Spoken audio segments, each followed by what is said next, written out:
Even though you might not realize it, the jump from a millionaire to a billionaire is so big. There are many millionaires in the world, around 56.1 million millionaires to be exact. However, there are only around 2,800 billionaires. You can imagine the luxury you could have with such an exclusive level of bank balance. Today, we'll be talking about what it's like to be a billionaire in India. India, a country which is dominantly full of poor people, you will definitely stand out. One would assume that there are limited billionaires in India. Speaking of which, how many billionaires are there in India, and how do they live their life? Well, stick around till the end of the video as we answer these questions. Without further ado, let's begin the video. India is a land full of culture, traditions, and billionaires. Between 2010 and 2017, India is said to have added a new billionaire every 33 days on average. There were just 9 billionaires in India in 2000. In 2017, there were 101 billionaires in the country. India presently has 140 billionaires, according to Forbes' most recent list of countries with the most billionaires. This places them in third position globally, ahead of Germany, which has 136 billionaires. The richest people in India had a combined wealth of $596 billion at the time the list was published. This represents a 90% increase over the previous year's figure of $313 billion. Mukesh Ambani is at the top of India's wealthiest list. He made his money as the majority shareholder and chairman of Reliance Industries, a conglomerate. Jio, one of the country's largest telecommunications firms, was also founded by the corporation. As a result of all this, Ambani's net worth is believed to be $79.7 billion at the time of recording, making him the richest person in India and Asia. Gautam Adani and his family are currently India's second wealthiest people. He made the most of his money as the founder and chairman of the Adani Group.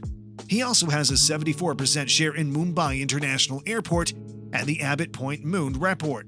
He and his family have a net worth of $55.9 billion at the time of recording.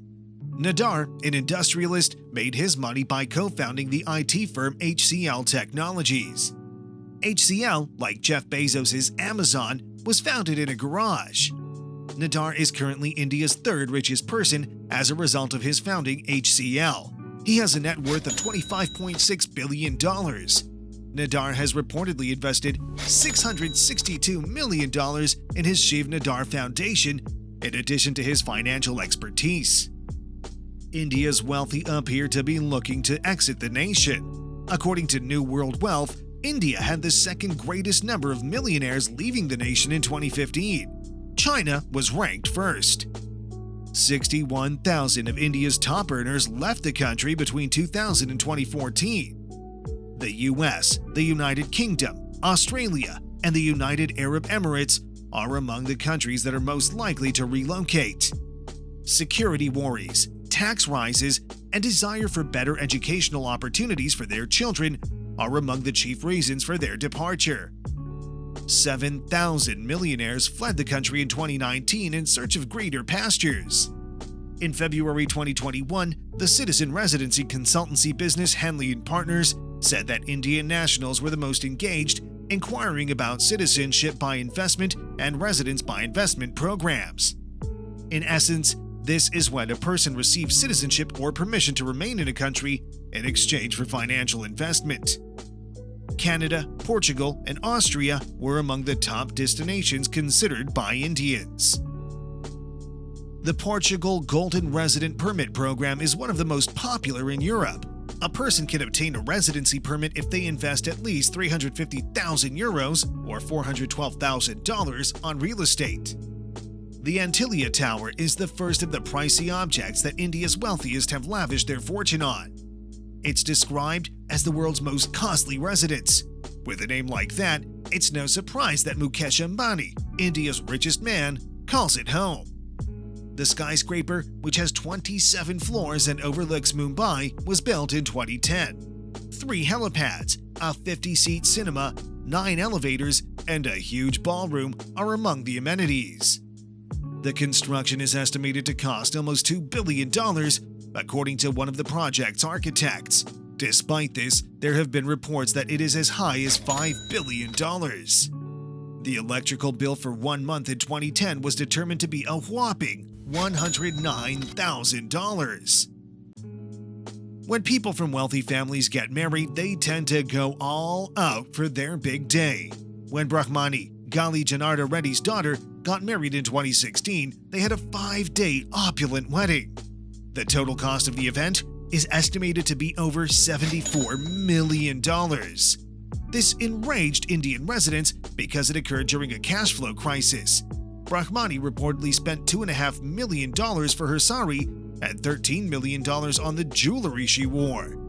Then there came the Ambani Piramal wedding in 2018. Esha Ambani, Mukesh Ambani's daughter, married Anand Piramal, the son of billionaire AJ Piramal. Hillary Clinton, Deepika Padukone, and Sachin Tendulkar were among the luminaries who attended. Beyoncé was also on hand to perform.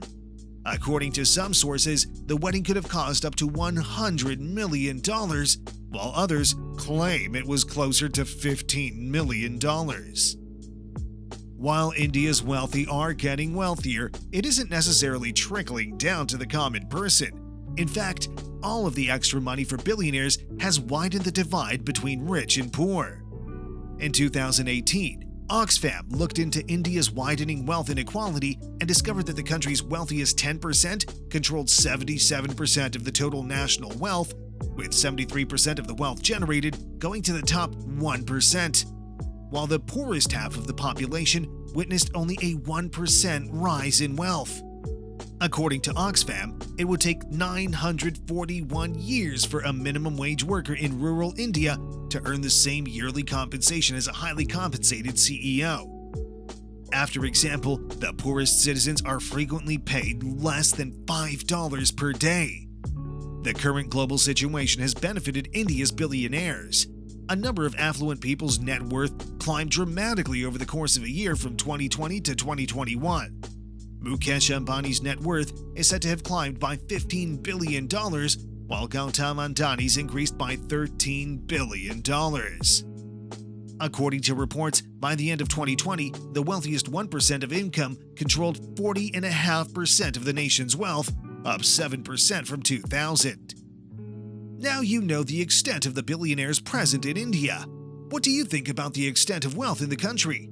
And how can they improve the wealth disparity between the billion-plus people that reside in the country? We value your opinion, so do let us know in the comments below. That's a wrap, folks. Hope you liked the video. What do you think about the lives of Indian billionaires? Do let us know in the comments box. And don't forget to hit the subscribe button below to keep receiving similar content.